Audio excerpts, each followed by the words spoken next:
Hi my dear brothers and sisters. Actually మనమైతే rate of interest ని ఎలా find out చేయాలి అనే సమ్ అయితే చూడడం జరిగింది. ఆ ప్రాసెస్ ఏంటి, స్ట్రక్చర్ ఏంటి అనేది నేర్చుకోవడం జరిగింది. దాని మీద డిపెండ్ అయ్యి ఒక సమ్ అయితే ఇప్పుడు మనం చూద్దాము.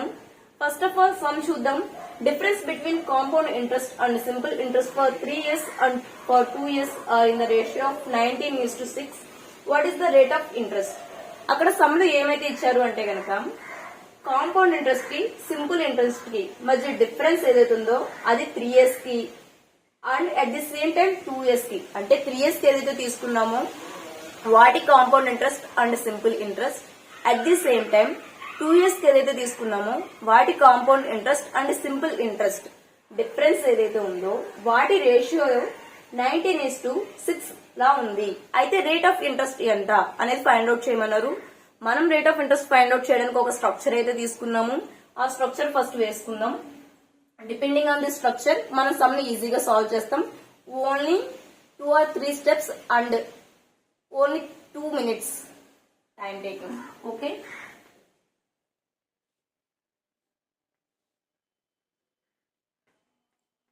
First of all first year interest same A at the same time B and C, which is the structure. ఇక్కడ మనం చూసుకుందాం. సమ్ లో ఏమి ఇచ్చాడు? Difference between compound interest and simple interest for 3 years. 3 years కి డిఫరెన్స్ అయితే చూడమన్నారు. So మనం 3 years కి డిఫరెన్స్ చూద్దాం. Difference of 3 years compound interest and simple interest.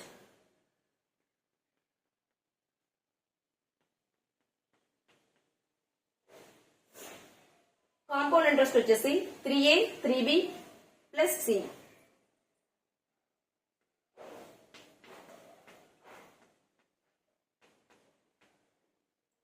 Simple interest A 3A 3 years కి 3A వచ్చేసి సింపుల్ ఇంట్రెస్ట్. వాటి మధ్య డిఫరెన్స్ అన్నారు. సో 3A క్యాన్సిల్, మనకి మిగిలింది 3B ప్లస్ C వచ్చేసి 3 years కి. నెక్స్ట్ వచ్చేసి 2 years డిఫరెన్స్ అడిగారు. సో 2 years డిఫరెన్స్ చూద్దాం. 2 years చూసుకున్నట్లయితే కనుక సింపుల్ ఇంట్రెస్ట్ వచ్చేసి 2A అండ్ కాంపౌండ్ ఇంట్రెస్ట్ వచ్చేసి 2A plus B. 2A plus B minus simple interest 2A cancel, మనకు వచ్చేసింది ఇక్కడ B. సో వాటి రేషియో మనకి ఇచ్చారు. So 3B plus C by B ratio అనేది మనకి ఇవ్వడం జరిగింది సమ్ లోని. 3B plus C by B is equal to 19/6 అని ఇచ్చారు. సో ఇక్కడ మనకి క్లియర్ గా తెలుస్తుంది. ఎప్పుడైనా సమ్ చూసినప్పుడు వాల్యూస్ ని పిక్ చేయడానికి మనం ఫస్ట్ అబ్జర్వ్ చేయాలి. సో ఇక్కడ చూసుకున్నట్లయితే కనుక B అనేది సింగిల్ ఉంది, సింగిల్ క్యారెక్టర్ ఉంది కాబట్టి B వాల్యూ అనేది 6 అయ్యింది. సో B అనేది 6 కి ఈక్వల్ కాబట్టి B ఈజ్ ఈక్వల్ టు 6 అయినప్పుడు ఇక్కడ దీనిలో సబ్స్టిట్యూట్ చేయండి. 3B plus C is equal to 19 అవుతుంది కదా. B వాల్యూ 6 అయినప్పుడు 3 into 6 plus C is equal to 19 and C value వచ్చేసి 3 6 18. సో 19 మైనస్ 18, C వాల్యూ అనేది మనకి 1 వచ్చింది. సో C వాల్యూ అనేది 1 వచ్చింది.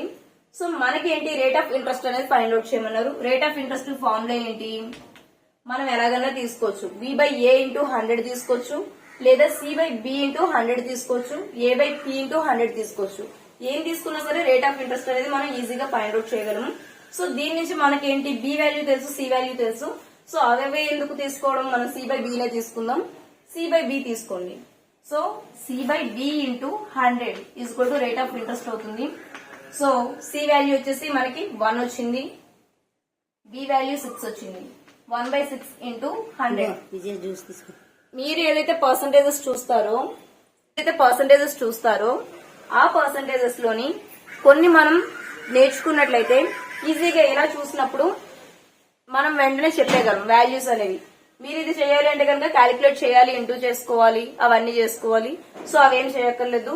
ఇలా 1/6 into 100 అనేది చూసినట్లయితే కనుక మనకి ఈజీగా గుర్తొస్తుంది 16/2/3% అని. సో కొన్ని పర్సంటేజెస్ అయితే నేను మీకు ఇవ్వడం జరుగుతుంది. డైలీ మీరు 5 చదవండి.